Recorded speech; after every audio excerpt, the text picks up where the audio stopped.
one of the most powerfully impactful moments I ever experienced was I was at Camp Lejeune military base in New Bern, North Carolina some years ago. And it was a Marine base, and we spoke to 10,000 Marines in 2 days.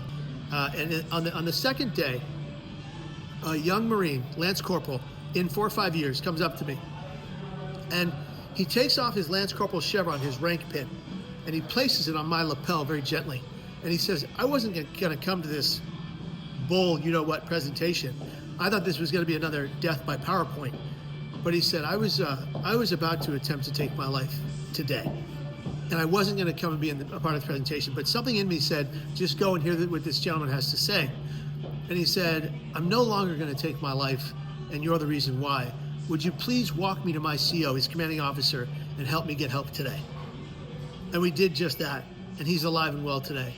And that was one moment, right? But in 24 years of doing this work, our videos have been seen by well over 3 billion people around the world. And well over 200,000 people have writtenly reported in that this story saved their life. Now, I'm not claiming to be a lifesaver, but you can quantify that. And I'm a conduit. I give a message, people go home, they finally ask for help, they get the help they need, and they stay alive from suicide. They stay right here.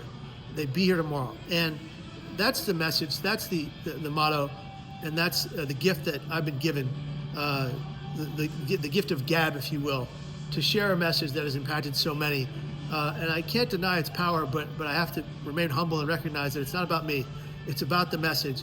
And if all of us get together and promote this type of a message, all of us can be a part of saving lives, which is why Dr. Thomas Nieder Kodenthaler and several other scientists and some of the best researchers in suicide prevention have determined that my social media feeds model has been proven now to save lives, improve help-seeking behaviors, and increase reach-outs to crisis text lines and lifelines.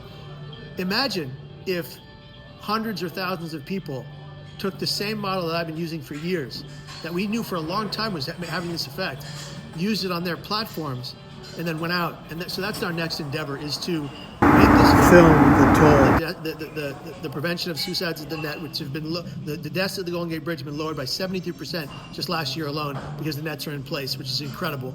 A place that was experiencing 30 to 40 or to 60 suicides a year is now experiencing significantly less. And there's been 5 months this year since the net's been in place that 0 suicides have occurred at the Golden Gate Bridge for the first time in 90 years. Everyone has that question. You think if you stop it here, they'll just go somewhere else. Not true. Over the course of the studies of reduction of access to lethal means, like putting up a net or a railing at a bridge, tall building structure, or railway, suicides drop in that area mostly to 0, and they drop in the metropolitan counties around that area. Why? Because showing people you care about them shows them they are valued. And if people believe they are valued, they don't take their lives. It's incredible. So I will be very candid with you. I woke up this morning in a dark and depressed place, which happens to me often. And instead of ruminating in that dark and depressed place, instead of staying in it or wallowing in self-pity, I got up, I did 20 minutes of meditation, transcendental meditation, which I've mastered, speaking a mantra in my mind, to remove the depression from my mind. Did that for 20 minutes. I'm going to do 20 minutes of that this evening as well, so 40 minutes total a day.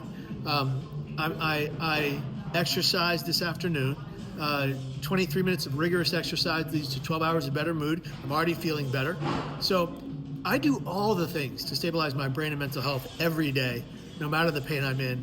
And the most important thing about what I do is talking to those around me about the struggle I'm going through, so I don't silo it, so I don't silence my pain anymore. I'm honest about it so I can get through it, and so I don't have to go it alone. So I've learned very much from experience that not everybody wants to hear this story or the struggles I'm going through. So what I do is I will go to my family and friends and I will say, hey, I'm having this trouble and this is what it entails. Are you a person I can go and talk to about this? Is this something you can handle? And if they say no, I respect that. I go, okay, you're not the right person. Thank you for listening to my pitch. I appreciate it. I'll go find somebody else. In doing that, I have found my personal peer protector network, my superheroes, if you will, And I go to them and I say, hey, I'm having a hard time, this is why. And they say, let's get to the root of the problem right now. And so I opt them into my personal mental health emergency plan so that I'm never alone in that situation. It's just a feeling of great depression coming from a loss in my life. Thinking about my great uncle Kevin, who was my best friend, and how he passed by pancreatic cancer. And the fact that when he passed, right before he passed, he thought I was somebody else in his delusion because of the brain fog he had.